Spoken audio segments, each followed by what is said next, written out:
Goeiemôre, dit is Woensdagoggend, 25 Februarie 2026 en 'n hartlike groet hier vanaf die Groot Rivier.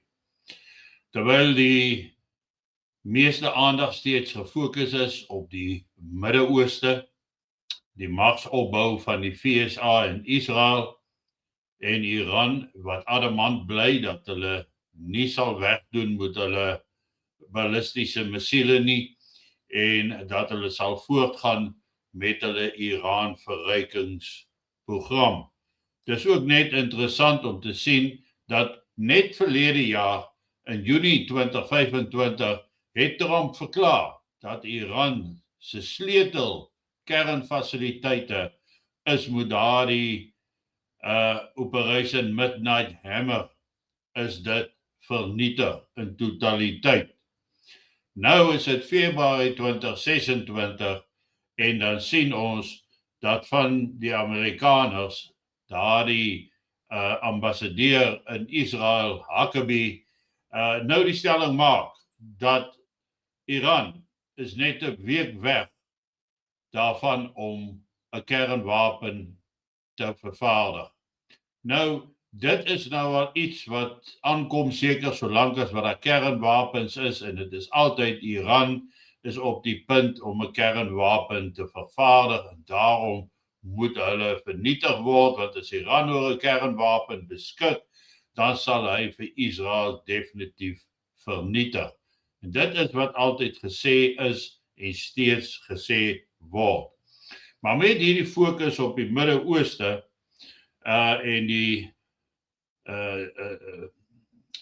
ISS Gerald Ford wat nou in die Middellandse See aangekom het, lyk die tafel nou gedek en sal ons sien wat gebeur sodra die ultimatum wat Donald Trump gegee het verstryk. Tog is dit so dat baie van die senior generaals en admiraals vir Trump adviseer om nie in 'n langdurige of blywende oorlog met Iran betrokke te raak nie. Want sê hulle, dit kan lei tot grootskaalse mense lewensverlies aan die Amerikaanse kant en ook 'n vernietiging van basisse van Amerika se magte in die Midde-Ooste.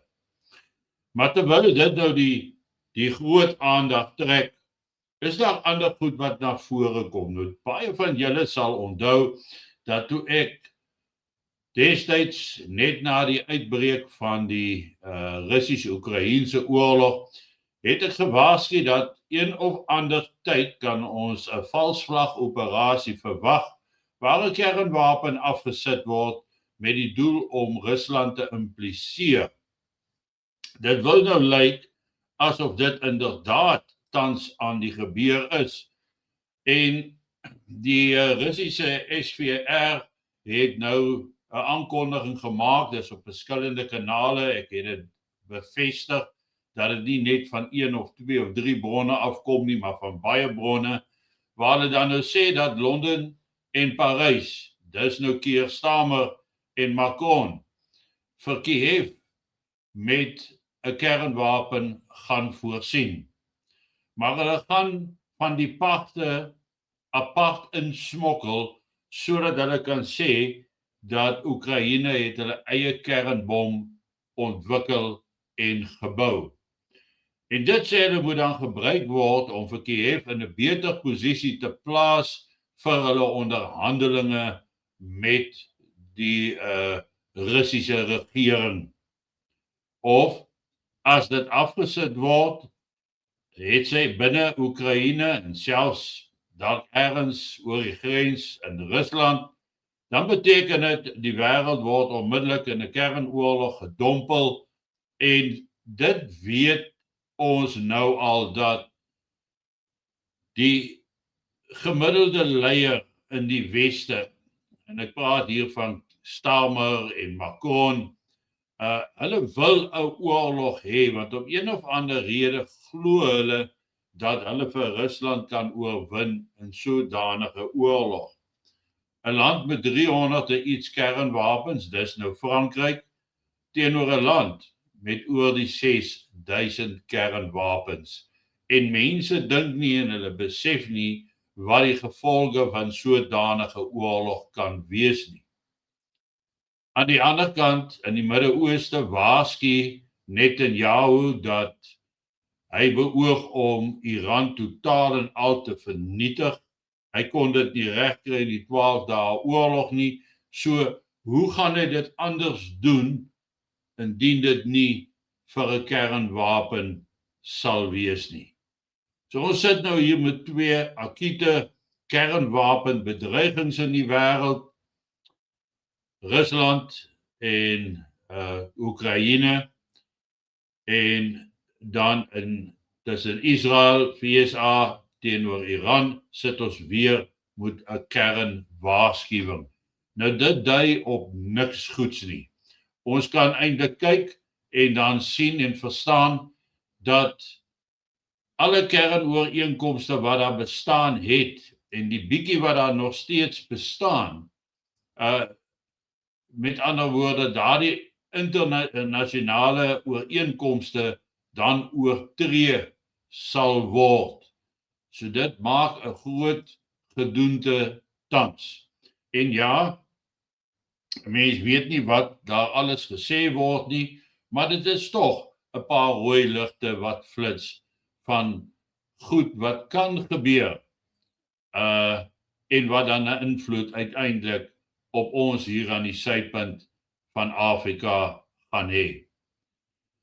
Ons moet daardie situasie maar deeglik dophou en ernstig kyk na wat kan daar uitspring en die gevolge by ons.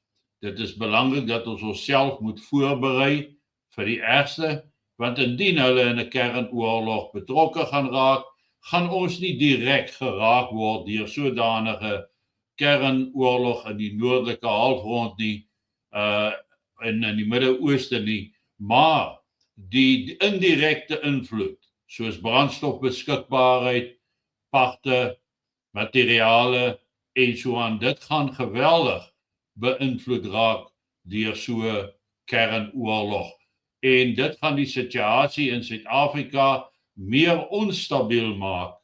Daar is reeds so baie spanning in Suid-Afrika, so baie onstabiliteit wat ons in hierdie land van ons vind, dat enige sodanige aksies in die noorde sal lei tot 'n verergering in die situasie in Suid-Afrika. En dan is die wêreld oë van ons af, want hulle oë is dan gefokus op mekaar in hierdie stryd, hierdie wêreldoorlog wat hulle wil afdwing.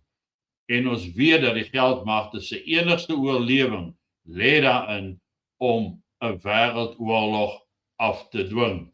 Nou,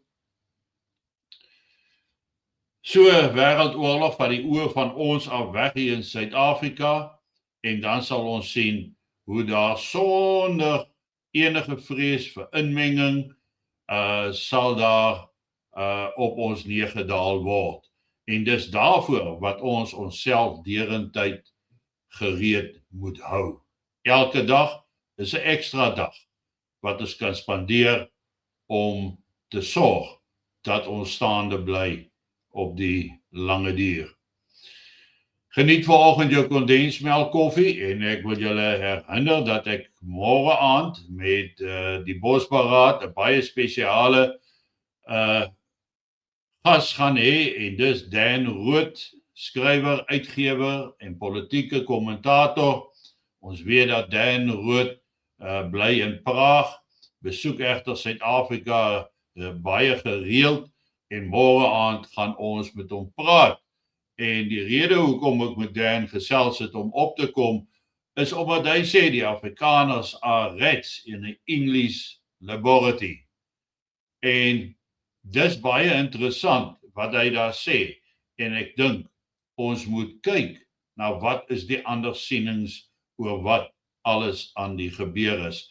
Dit dan môre aand, die 26ste Februarie om 1900 regstreeks. As jy wil saamgesels, moet jy 'n lid raak van daardie kanaal, dan kan jy kommentare instuur, vra of alternatiefelik is jy dan toegelaat om vrylik te kyk. Dit kos niks, maar jy kan net nie saamgesels nie. Goed, daarmee dan die einde van vanoggend se uitsending en ek gesels dan môreoggend weer met julle. Mooi loop, lekker dag.